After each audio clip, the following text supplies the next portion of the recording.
یحییٰ بن یحییٰ نے بیان کیا، کہا کہ میں نے امام مالک کے سامنے قرأت کی بواسطہ اسحاق بن عبداللہ کے کہ انہوں نے انس بن مالک رضی اللہ عنہ سے سنا۔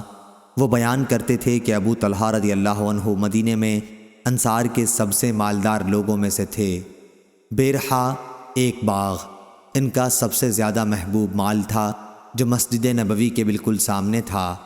رسول کریم صلی اللہ علیہ وسلم بھی وہاں تشریف لے جاتے اور اس کا نہایت میٹھا عمدہ پانی پیتے تھے۔ پھر جب قرآن کی آیت لن تنالوا البر حتی تنفقوا مما تحبون اتری، تم نیکی ہرگز نہیں حاصل کر سکتے جب تک نہ خرچ کرو اللہ کی راہ میں وہ چیز جو تمہیں زیادہ پسند ہو، تو ابو طلحہ رضی اللہ عنہ رسول اللہ صلی اللہ علیہ وسلم کی خدمت میں آئے اور عرض کیا، یا رسول اللہ، اللہ تعالیٰ نے اپنی کتاب میں فرمایا ہے لن تنالوا البر حتی تنفقوا مما تحبون، اور مجھے اپنے مال میں سب سے زیادہ پسند میرا یہی باغ بیرحا ہے۔ یہ اللہ کی راہ میں صدقہ ہے، اس کی نیکی اور ذخیرہ ثواب کی امید میں صرف اللہ تعالیٰ سے رکھتا ہوں، بس آپ صلی اللہ علیہ وسلم جہاں مناسب سمجھیں اسے خرچ فرما دیں۔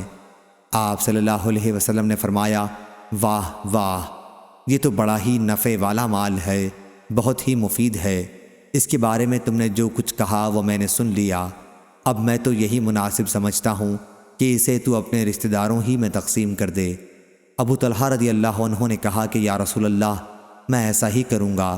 چنانچہ یہ کنواں انہوں نے اپنے رشتہ داروں اور چچا کی اولاد میں تقسیم کر دیا۔ اس روایت کی مطابقت اسماعیل نے مالک سے کی ہے اور روح نے مالک سے لفظ رائح کے بجائے رابح نقل کیا ہے۔ صحیح بخاری حدیث نمبر 2318۔